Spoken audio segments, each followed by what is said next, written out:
Well, at least it's over. Yeah, I should just end the video right there, huh? That should be it. I should have a 2 second long post game video for that one. But I can't help myself. I'm going to keep going for at least a little bit here. It's the last game of the season. We got a little more to say than that.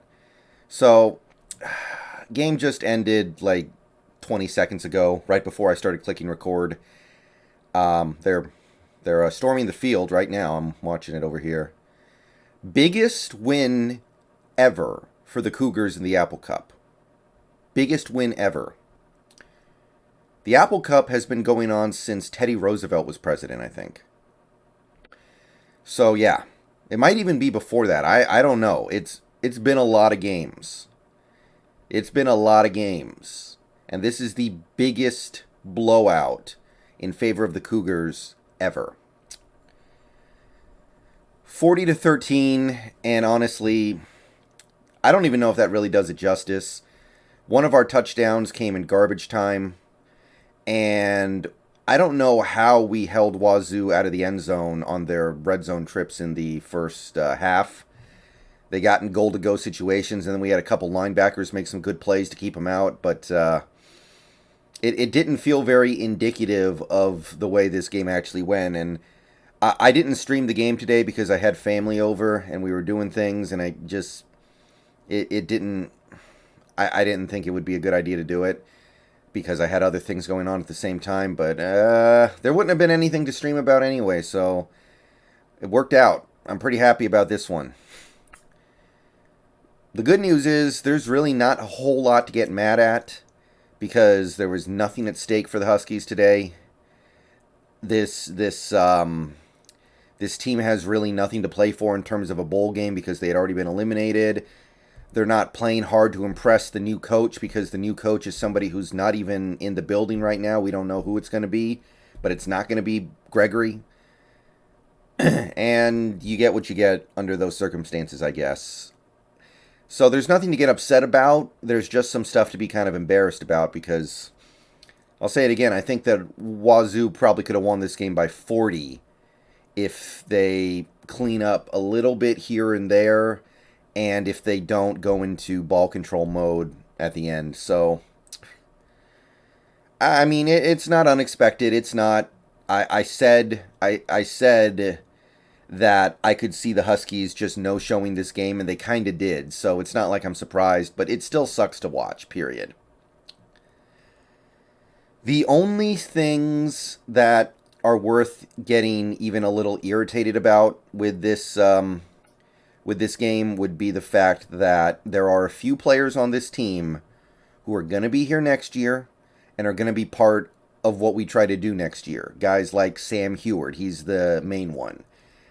And I don't think tonight helped. Not just because he played bad, but he looked lost out there. He looked unprepared.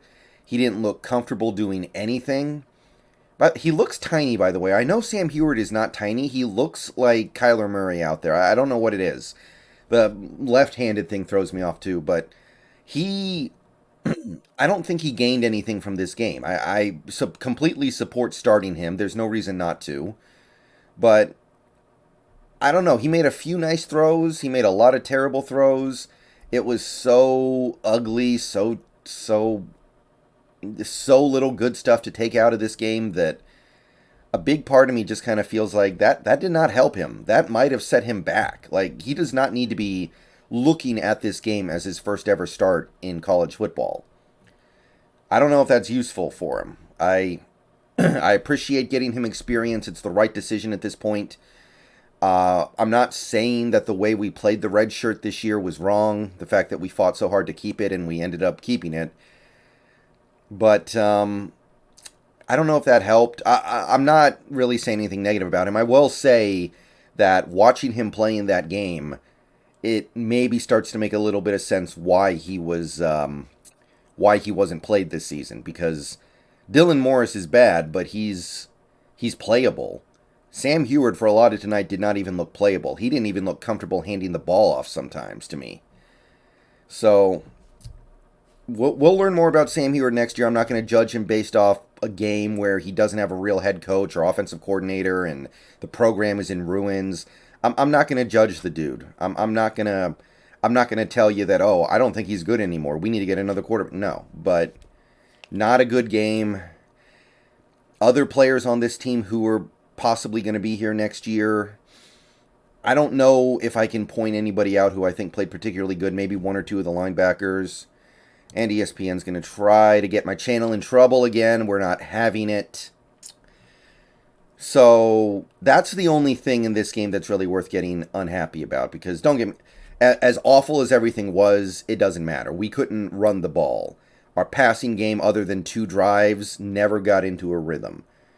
The first 2 plays of this game, we made plays in the backfield against the run on Borgie. And I was thinking to myself, ooh, our run defense is going to show up today. No.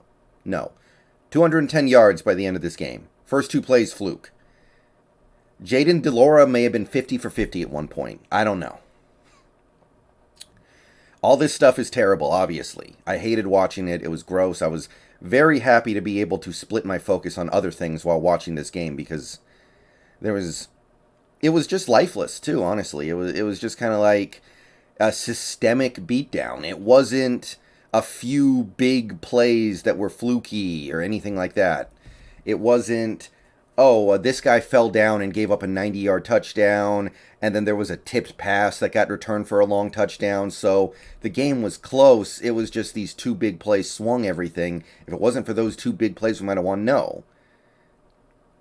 They dominated pretty much every facet of this game. So it was just kind of a dull beatdown after a while for me.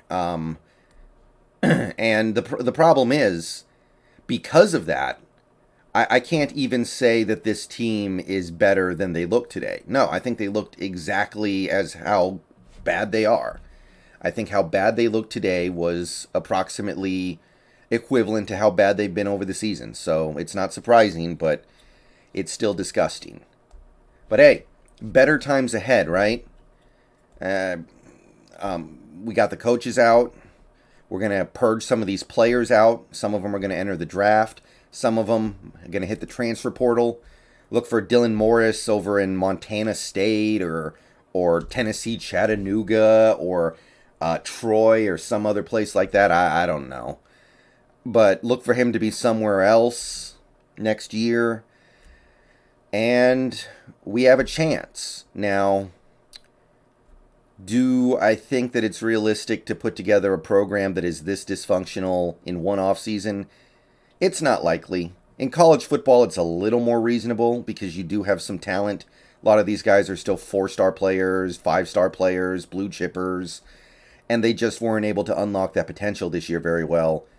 Better coaching could probably get it out of them, but it could be tough for a little while, guys. It could be tough.